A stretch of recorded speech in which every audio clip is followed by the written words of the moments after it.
Hey there friends, welcome back. My name is Lauren and this is Hahn Acre. I'm glad you joined me today. I am currently 4 weeks away from our last predicted frost.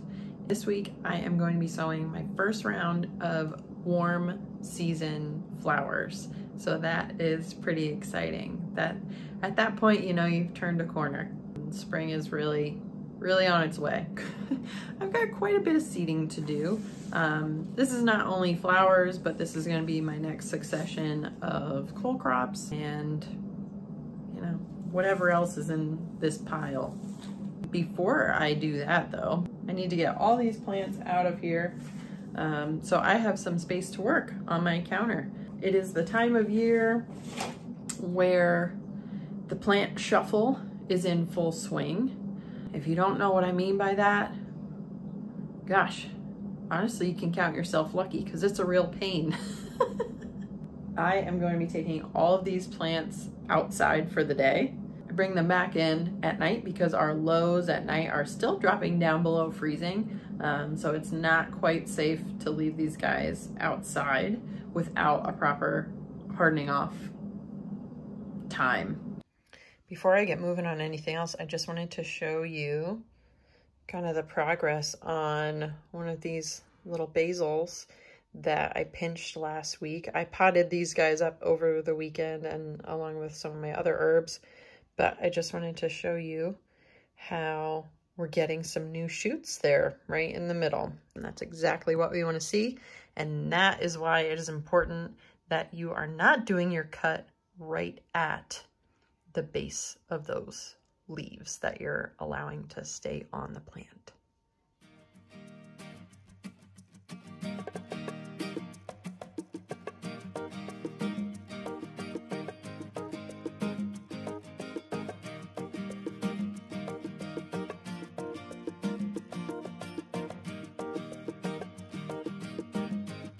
The real trick during all of that is to get all the plants outside and not let the cat be outside.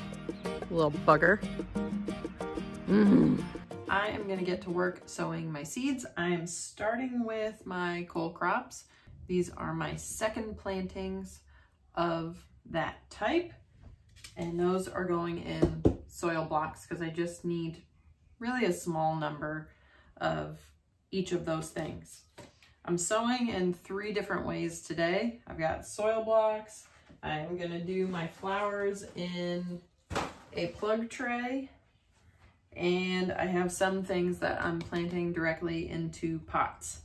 I am switching over kind of to cell trays for flowers because at this point there's a short amount of time between sowing the seeds and planting out, so we're not dealing with that long period of time where I have to take care of them inside. Because I succession plant more of the warm season annuals, I'll be doing smaller plantings more repetitively. So I'm not looking for large numbers of plants. I'm gonna get going on my soil blocking so I can get my cabbage and broccoli and kale done and off my list, and then we'll move on.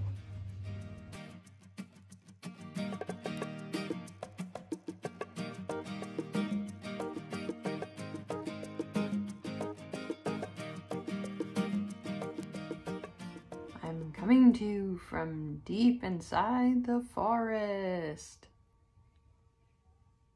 Just kidding. It's a tomato forest. Look at these babies. Thought since I finished my soil blocking and I had to put them on the rack that this would be a good time to do some seedling updates. So these were sown, let's see, about a month ago. So they are looking really nice. Let me see if I can do this. Got it on my shoulder. Okay. These guys are looking really nice. They are nice and sturdy. Honestly, my heirloom varieties, which are German Johnson, Striped German, and Mortgage Lifter, they are the sturdiest. All the other hybrids they're looking good, but you can tell, especially going back and forth over them that those heirlooms are just the most sturdy. I love growing tomatoes. I think tomato plants are just like so satisfying. Let's check in on our peppers. This is the first batch of peppers that I planted. Ooh, baby. So on the end here, on this tray, I would say the wax and the cubanelles are the tallest at this end. And then all the rest of these guys are bells. These trays really are working out very, very well. They hold a good amount of water. They hold an appropriate amount of water, I should say, for the blocks. They're very easy to water, and they're just keeping everything nice and orderly. Straight lines, which is what I like to see. Ooh, you know what? While I'm doing updates, let's check on the sweet potatoes.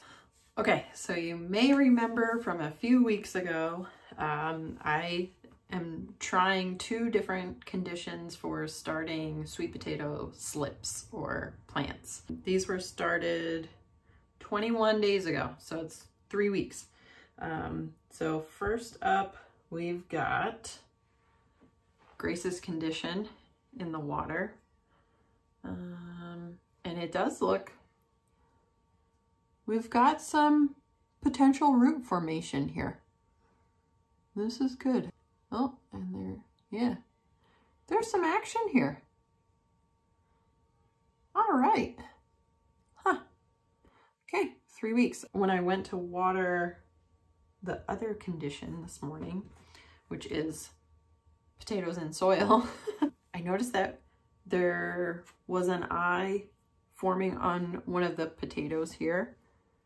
Hopefully I can get you to see it. Yeah, you can kind of see that. Purple. Oh my gosh.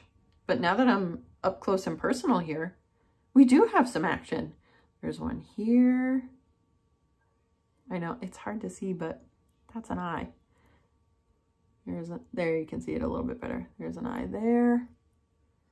1, 2, 3, 4.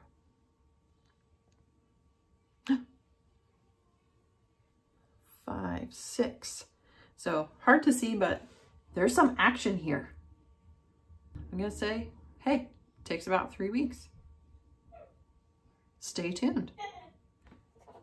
I'm moving on to sowing my seeds in my 1 cell tray. It's a little bit early for me to start sowing my zinnia successions, but then I remembered I saved seeds last year from my zinnias and my celosia. So I am gonna sow 2 rows in this tray of my saved seeds because I want to do a kind of a germination check.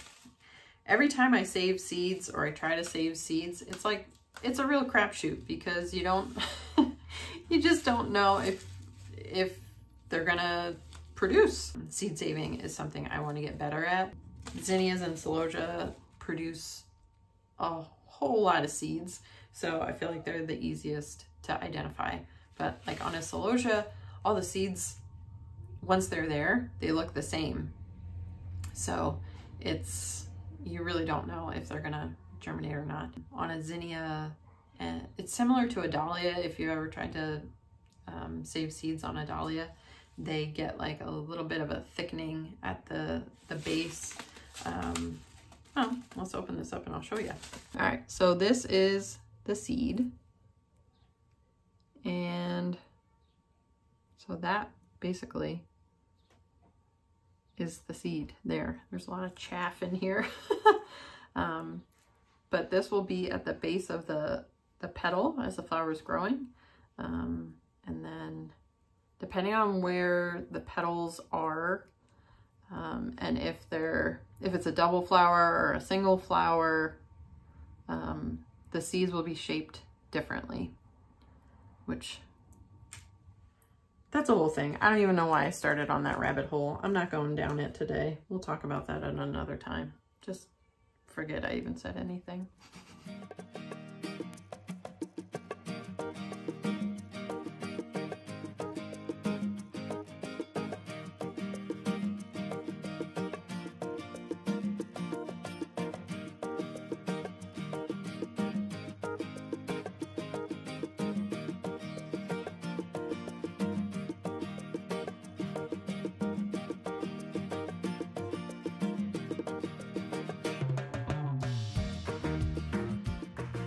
moving on to my planting in my larger pots.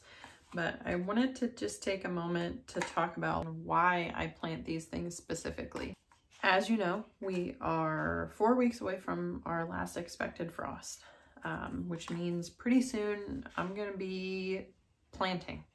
Hopefully the garden will be dry enough with the weather pattern we've been having, where we'll be able to get in there and work some ground. So I need to have some things ready that are important in my garden, but not for me specifically. I'm not going to be eating them, but they're important. One of my favorite things to grow as kind of a distractor plant is nasturtium. Different shades of orange. The reason I plant this lighter one is to try and deter pests from attacking my squash. So this is supposed to mimic the color similar to squash blossoms.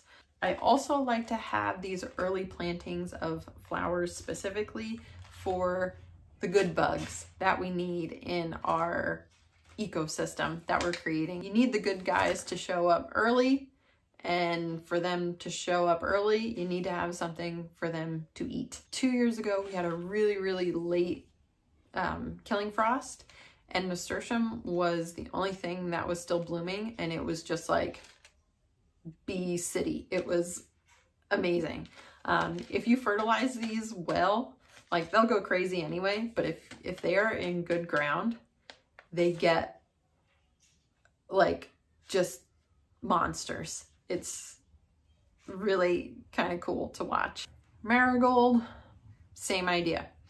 I want to try and deter pests from being in with my plants that I need to harvest from. Just another early hardy flower that is going to build up kind of the habitat and the buffet for the good bugs that we need in our area to keep out the bad guys.